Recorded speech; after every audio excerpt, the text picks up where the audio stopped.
அடுத்து 5வது சொல்றாங்க, அவர் மௌத்தாயிட்டார்னா தபீத்த ஜனாசாஹு, அவருடைய ஜனாசாவுக்கு பின்னால் நீ போகணும். உனக்கு அரசு ஊழியரா நீ இருக்கிற, ஆபீஸ் வேலை இருக்குது, கடைக்கு போகணும். அன்னைக்கு அந்த இடத்துக்கு நீ லீவு கொடுத்துட்டு அவர் ஜனாசா பின்னால போகணும். பக்கத்து வீட்டுக்காரருடைய ஜனாசா கடமைப்பட்ட ஜனாசா. உன் தகப்பனார் மௌத்தானால் என்ன ஸ்தானமோ, உன் தாய் மௌத்தானால் என்ன ஸ்தானமோ அந்த ஸ்தானத்தை கொடுக்கணும். ஸல்லல்லாஹு அலைஹி வஸல்லம் ஒரு ஹதீஸ்ல சொன்னாங்க, தாய்க்கு செய்ய வேண்டிய கடமைக்கு நிகரான கடமை உடையவர் உன் பக்கத்து வீட்டுக்காரர். அல்லாஹ் அக்பர். தாயின் கடமைக்கு நிகரான கடமை உடையவர்ங்கிறாங்க யார? பக்கத்து வீட்டுக்காரர். அப்ப நம்ம எவ்வளவு கடமைப்பட்டிருக்கோம். அப்ப அவர் மௌத்தாயிட்டா ஒரு ஜனாசால கலந்துக்கணும். இன்னைக்கு நிறைய பேர் நான் பார்க்கிறேன், நல்லா பழகுறாங்க, ரொம்ப நெருக்கமா இருக்கிறாங்க, ரொம்ப பாசமா இருக்கிறாங்க. ஆனா மௌத்தாயிட்டா ஜனாசாக்கு வர்றதில்லை. இருக்கிற போது தான் பழகுறாங்க. அவங்க என்ன நினைக்கிறான், நம்ம போயிட்டோமா அவருக்கு என்ன தெரியவா போகுது, அதான் போயிட்டாரு, இருக்கிற வரைக்கும் சரி போயாச்சே.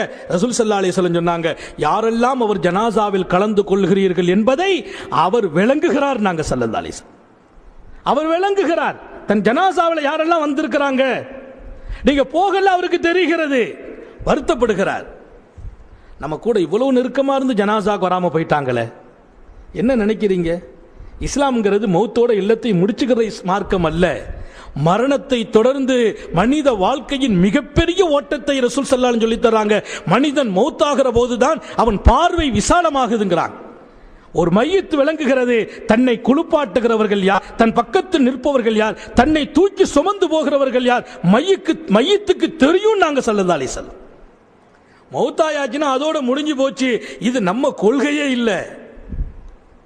மரணத்துக்கு பின்னால் அவர் பார்வையே விசாலமாகிறது. அவரை குளிப்பாட்டுறவங்க யாருன்னு அவருக்கு தெரியும், அவரை தூக்கி சுமக்கிறவங்க யாருன்னு அவங்களுக்கு தெரியும், ஜனாசாவில் கலந்து கொண்டவங்க யாரும் தெரியும். இன்னும் சொல்ல போனா ஸல்லல்லாஹு அலைஹி வஸல்லம் சொன்னாங்க, கபரை கடந்து போற போது மையத்தில் கபரில் இருக்கிறவங்களுக்கு சலாம் சொல்லுங்க.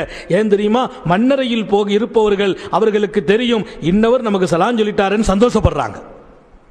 நீங்க மையத்து கபராளிகளுக்கு துஆ செய்யுங்கள், கபராளி உங்களுக்காக துஆ செய்கிறார்கள். ஒரு நெருங்கிய தொடர்பை மண்ணறையில் வாழ்பவர்களோடு நமக்கு தருகிறார்கள். மண்ணறைக்கு அவங்க போயிட்டாங்க, சகாப்தம் முடிஞ்சிட்டு அப்படின்னு நம்ம நினைக்கிறோம்னா அது நம்ம அறிவின் பலகீனம்.